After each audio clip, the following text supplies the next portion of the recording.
கொடுக்கக்கூடிய ஒரு பெரிய பிரச்சனை நமக்கு ஏதாவது ஒன்று இருக்கும் இல்ல இருக்கா இல்லையா? கொஞ்சம் பேர் பேசவே மாட்டாங்க. எனக்கு அது தெரியணும்னா அவசியம். இப்ப அந்த பிரச்சனைய தீர்க்கிறதுக்கு நான் ஒரு வழி சொல்றேன்.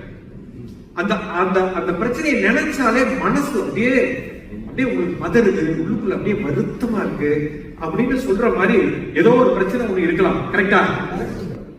ரொம்ப மோசமான பிரச்சனையே நம்ம தனியா தீர்க்கணும். அது உங்களுக்கு தனியா இண்டிவிஜுவலா உட்கார வச்சு உள்ள நாங்க ட்ரீட்மெண்ட் கொடுப்போம். அது வேற மாதிரி ட்ரீட்மெண்ட். சரியா? அது இப்போதைக்கு வேண்டாம். அது பண்றதுக்கு எனக்கு நேரம் கிடையாது. வகுப்புக்கு வரும்போது அது ரொம்ப டீட்டெயில்டா போகும். சரியா? இப்போ ஒரு சாம்பிளுக்கு ஒரு பிரச்சனைய மனசுல நினைச்சுக்கணும். கண்ண மூடி உங்களுக்கு ஒரு 10 செகண்ட் டைம் தரேன். அது என்ன பிரச்சனைன்னு கொஞ்சம் பாருங்க. எப்போ நடந்திருக்கு. சரியா? அந்த பிரச்சனைக்காக மனிதர் ஒருத்தர் இருப்பார். அந்த ஆளுமே எதிரி நினைச்சுக்கிட்டு அவனை கொல்லணும்னு வச்சிருக்கீங்க. சோ அந்த பிரச்சனைக்கான காரணம், அது எந்த சூழ்நிலையில் நடந்தது, அது எப்படி நடந்துச்சு, இது எல்லாமே உங்களுக்கு நினைச்சா தெரியும்.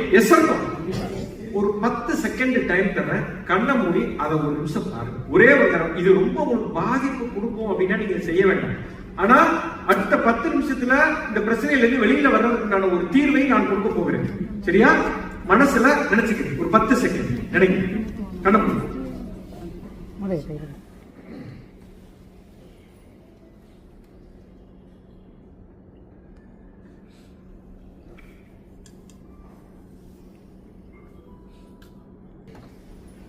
இந்த பிரச்சனை ஒரு பக்கம் இருக்கு. இதை எப்படி தீர்க்கிறதுன்னு பார்க்கலாம். இது உங்களுக்கு ரொம்ப பாதிப்பை கொடுக்கும். பாதிப்பு இப்ப இந்த பாதிப்போட அளவு கணக்கு பண்ணணும்னா இப்ப 0ல இருந்து 10 வரைக்கும் ஒரு ஒரு அளவுகோல் மாதிரி வச்சோம்னா இந்த பாதிப்பு 8, 9. அதாவது சின்ன பிரச்சனையா இருந்தா எனக்கு பாதிப்பு 2 யூனிட் சார்.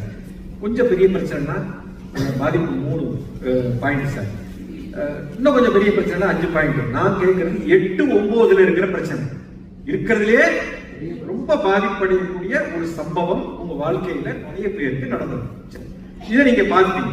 இப்ப உங்க வாழ்க்கையில மிக மகிழ்ச்சியான ஒரு சம்பவம், அதை நினைச்சாலே உங்களுக்கு அப்படி ஒரு சந்தோஷம் இருக்குது. சரியா? கை கட்ட வேண்டாம் சார். இந்த ப்ராசஸ் பண்ணும்போது கை கட்டாது. யாருமே கை கட்ட வேண்டாம்.